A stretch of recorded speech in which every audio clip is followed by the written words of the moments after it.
이삭과 예수, Isaac and Jesus. 오늘 제목입니다. 모든 성경은 성령의 감동으로 된 것입니다. 디모데후서 3장 16절 말씀이죠. 따라서 성령의 감동 없이 성경을 읽으면 소설이나 역사책 같아져 버립니다. 창세기의 이삭 스토리도 단순한 역사 기록이 아닙니다. 성령의 감동으로 읽으면 그 안에 예수 그리스도가 기록되어 있음을 발견하게 됩니다. 성령은 예수를 증거합니다. 오늘은 네 곳만 둘러보고자 합니다. 어디에 예수 그리스도가 기록되어 있나 하는 것을 그 흔적을 보는 것이죠. 안녕하세요. 최우승리 채널의 최승구 목사입니다. 이삭과 예수님, 오늘 제목입니다. 아브라함이 눈을 들고 보니 숫양 한 마리가 덤불에 뿔이 걸려 있었습니다. 아브라함은 가서 그 양을 잡아 자기 아들 대신 번제물로 드렸습니다. 그리고 아브라함은 그곳을 여호와 이레라고 불렀습니다. 그래서 오늘날까지도 사람들이 여호와의 산에서 준비될 것이다 라는 말을 합니다. 창세기 22장 13절 14절 말씀인데요. 창세기 18장부터 24장까지 쭉 해서 이삭의 결혼까지의 스토리 가운데서 예수 그리스도를 찾아보고자 합니다. 잉태 예고죠. 창세기 18장입니다. 그러자 여호와께서 말씀하셨습니다. 내가 내년 이맘때쯤 반드시 내게 돌아오겠다. 그때 내 아내 사라에게 아들이 있을 것이다. 사라는 아브라함의 뒤에 있는 장막 입구에서 듣고 있었습니다. 지난번에 언급했습니다. 창세기 18장에 세 명의 찬사가 아브라함을 찾아왔고 그 중에 한 분이 여호와께서라고 갑자기 이 주어가 바뀝니다. 아마도 세 명의 천사 중 한 분이 하나님이셨던 것 같습니다. 사람의 모습으로 오신 임마누엘 하나님이신 거죠. 그렇게 임마누엘이 이 이삭의 잉태 예언 가운데 벌써 이미 들어와 있습니다. 먼 훗날 임마누엘 예수 그리스도의 모습이 흙끝 드러나고 만 것이죠. 수태고지도 비슷합니다. 예수님이 탄생하기 전에 천사가 얘기했습니다. 보아라, 내가 잉태에 아들을 낳을 것이다. 그러면 그 아들을 예수라 하여라. 그는 위대한 아기가 될 것이요 지극히 높으신 분의 아들이라 불릴 것이다. 주 하나님께서 그에게 그 조상 다윗의 보좌를 주실 것이다. 그는 야곱의 집을 영원히 다스릴 것이며 그의 나라는 결코 끝나지 않을 것이다. 해서 예수께서 탄생하기 전에 천사가 마리아에게 그렇게 예언했습니다. 두 번째 예수 그리스도, 이삭 스토리 안에 있는 예수 그리스도입니다. 세상과 갈등을 겪었습니다. 창세기 21장인데요. 그런데 사라가 보니 아브라함과 이집트 여인 하갈 사이에서 태어난 아들이 이삭을 놀리고 있었습니다. 사라가 아브라함에게 말했습니다. 저 여종과 그 아들을 내쫓아버리세요. 저 여종의 아들은 결코 제 아들 이삭과 함께 상속을 받을 수 없습니다. 아브라함은 그 아들도 자기 아들이기 때문에 무척 괴로웠습니다. 이 참 어렵죠. 사라도 동의하에 그 사라의 몸종 하갈의 몸에서 아들을 낳았는데 벌써 그 아들이 자라서 벌써 15살쯤 됐다고 보여집니다. 그렇게 됐습니다. 이 이삭과의 나이 차이가 꽤 났죠. 그런데 그 이스마엘 입장에서는 자기가 아마 장남이라고 생각했었던 것 같습니다. 그렇기 때문에 이삭과 함께 상속을 받을 수 없습니다. 상속 얘기가 나오기 시작했습니다. 상속권 문제가 생긴 거죠. 장남은 원래 두 배의 몫을 갖기 때문에 먼 훗날 그대로 놔두면 두 배의 몫을 받는 장자가 되는 것이고 대를 잇는 이 아들이 되는 거죠. 이삭은 그렇지 않고 그렇게 되면 안 되니까 분명히 사라가 분명하게 그것을 짚고 넘어가게 되었습니다. 젖을 뗀 이후의 얘기입니다. 자, 세상과의 갈등, 예수님의 경우에 예수님 외에도 있습니다. 예수를 흉계로 해봐두기로 의논하고 대제사장들과 온 공회가 예수를 죽이려고 그렇지 거짓 증거를 찾고 새벽에 모든 대제사장과 백성의 장로들이 예수를 죽이려고 함께 의논하고 그들 중에서 바울을 죽이기 전에는 먹지도 않고 마시지도 않기로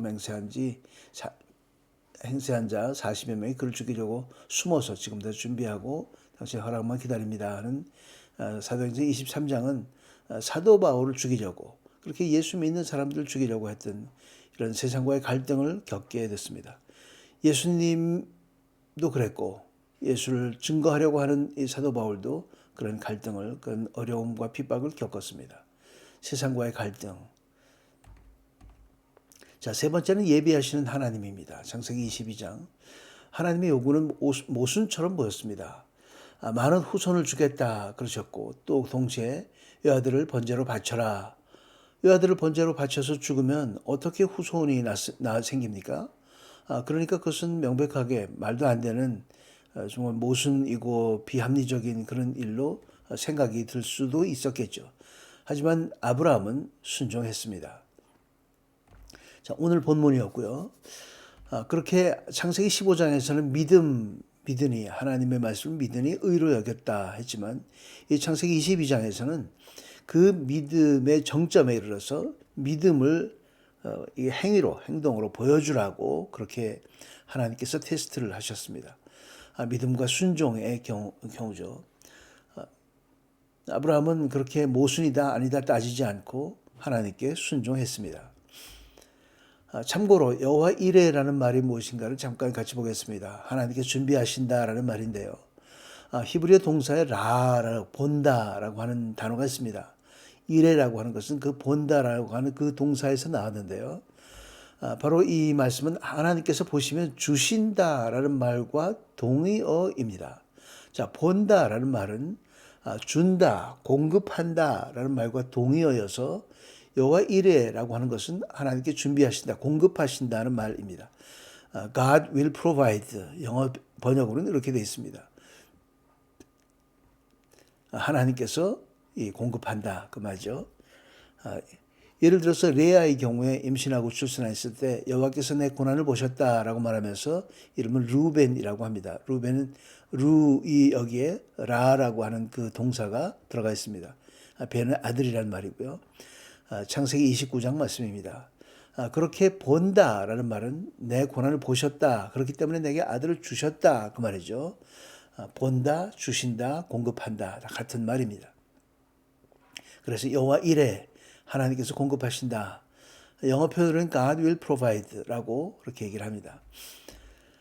자, 세 번째 지금 여호와께서 공급하신다, 주신다. 바로 십자가 죽음과 부활이죠. 죽음으로 끝나는 것이 아니라 하나님께서 준비하신다라는 말입니다. 믿음으로 아브라함은 시험을 받을 때 이삭을 바쳤습니다. 그는 약속들을 받은 사람이면서도 자기 외아들을 기꺼이 바치려 했습니다. 하나님께서 전에 말씀하시기를 내 자손이라고 불릴 사람은 이삭으로 말미암을 것이다 라고 하셨습니다. 아브라함은 하나님께서 죽은 사람도 살리실 수 있다고 생각했습니다. 그러므로 비유로 말하자면 그는 이삭을 죽은 사람들로부터 돌려받은 것입니다. 히브리서 11장에 자세한 설명이 이렇게 나와 있습니다. 바로 죽음과 부활을 아브라함이 믿었다 그 말이죠.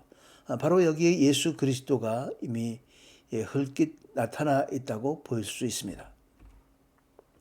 자, 적용을 합니다. 죽음도 이기는데 하물며 다른 것이야 그런 거죠. 여러분은 마지막 때 나타내려고 예비하신 구원을 얻기 위해 믿음으로 인해 하나님의 능력으로 보호하심을 받고 있습니다. 그러므로 여러분은 이제 온갖 시험을 당해 잠시 근심하게 됐으나 오히려 크게 기뻐합니다. 그것은 여러분이 당하는 믿음의 시련이 불로 단련해도 없어질 금보다 더 귀해 예수 그리스도께서 나타나실 때 칭찬과 영광과 존귀를 얻게 하려는 것입니다. 베드로서 1장 말씀입니다. 그렇기 때문에 어떤 일을 당해도 하나님의 보호하심 가운데 있기 때문에 예수 그리스도 나타나실 때 이런 칭찬과 영광과 존귀를 받게 하려면 잠깐 근심이 좀 들더라도 오히려 더 크게 기뻐하는 것이 바로 그리스도인의 모습이다 하는 것을 설명하고 있죠. 하나님께서 죽음도 이기시고 부활을 시키는데 하물며 다른 어려움이나 환난이나 시험이나 뭐 그런 것쯤이야 라는 얘기죠.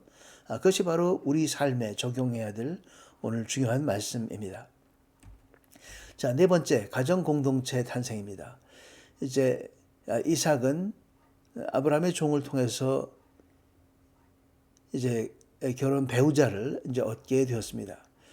배우자 두 가지 조건이 있었는데요. 자기 종을 보내기 전에 조건 두 가지를 분명하게 합니다. 이 조건은 교회 공동체, 가정 공동체뿐만 아니라 교회 공동체에서도 고려해 볼 필요가 있는 조건들입니다. 첫 번째는 동족에서라는 선택하라는 얘기죠. 신앙적 배경을 가진 사람을 가져라, 배우자로 맞으라, 그런 말씀이었습니다. 그것은 이방 여인과 결혼을 하지 못하게 했던 그 왕들의 경우도 이제 마찬가지였습니다. 여자로 인해서 그 가문이, 그 가정이 온통 달라지기 때문에 그렇죠. 두 번째 조건은 돌아감 없다, 돌아가지 않는다는 것을 분명하게 하라는 거죠. No return. 회개라는 것은 과거로부터 완전히 해방돼서 벗어나는 것이지 과거로 돌아가는 것이 아닙니다. 그것이 교회 공동체에도 해당되는 일들입니다. 오늘 너희가 그의 음성을 들으면 너의 마음을 완고하게 하지 말라. 4장 7절 말씀은 이전에도 두 번씩이나 반복되어서 세 번이나 반복되는 하나님의 말씀입니다. 오늘 그의 음성을 듣거든 너의 마음을 완고하게, 과거에 알고 과거가 갖고 있는 지식이나 그 지혜라고 생각했던 그것에 머물러 있지 말라 하는 말씀입니다. 과거에 살지 말라 그런 거죠.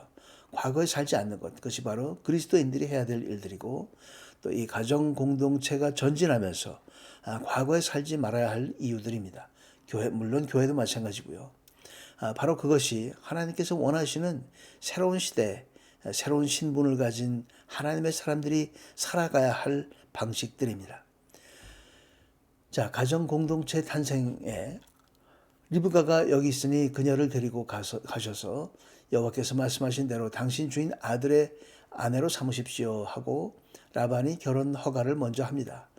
그리고 잠시 후에 그들이 리브가를 불러서 물었습니다. 내가 이 사람과 같이 가겠느냐? 리브가가 대답했습니다. 네, 가겠습니다. 그렇게 해서 아버지의 허락을 받고 본인이 흔쾌히 오케이 해서 이제 이삭의 배우자가 되게 됐던 거죠. 그래서 가정 공동체가 탄생하게 됐습니다. 교회 공동체는 어떻게 탄생하는가? 교회 공동체는 이렇게 수없이 많은 사람들이 모여서 두 명씩이었지만 이렇게 모여서 하나를 이룹니다. 영어 글자 ONE로 좀 되어 있죠. 자, 하나를 이룹니다. 자, 이렇게 해서 예수 그리스도 주님, 한 세례, 한 성령, 한 믿음, 한 분 하나님, 다 하나입니다. 하나됨이라는 건 획일화가 아니죠. 그 안에는 목사, 예언자, 복음 전도자, 사도, 교사, 여러 사람들이 있습니다. 모두 한 성령을 받은 사람들입니다. 그리고 다양한 은사를 받아서 그런 부르심을 받은 사람들이죠. 그렇게 해서 교회를 세우는 것입니다. 교회를 세우기 위한 것. 그 교회를 세운다는 말은 이렇게 성전을 짓고, 새로운 성전을 짓고, 또 그리스도가 머리이신 이 교회를 짓는다 그 말입니다. 자, 닮은 꼴을 우리가 예표라고 부를 수 있는데요. 정리를 합니다. 이삭과 예수님, 그리고 성도인 우리들에게 적용을 해봅니다. 이삭의 경우에 이렇게 예고했고, 예수님도 수태고지했고, 우리는 성령을 체험하면서 이제 경험하기 시작합니다. 임마누엘 성육신 하나님을 경험합니다. 세상과 갈등을 겪습니다. 다른 가치관으로 우리는 고난을 받습니다. 그 죽음과 부활, 우리는 그것으로 인해서 거듭나고 진정한 해방을 누리게 됩니다. 공동체도 마찬가지죠.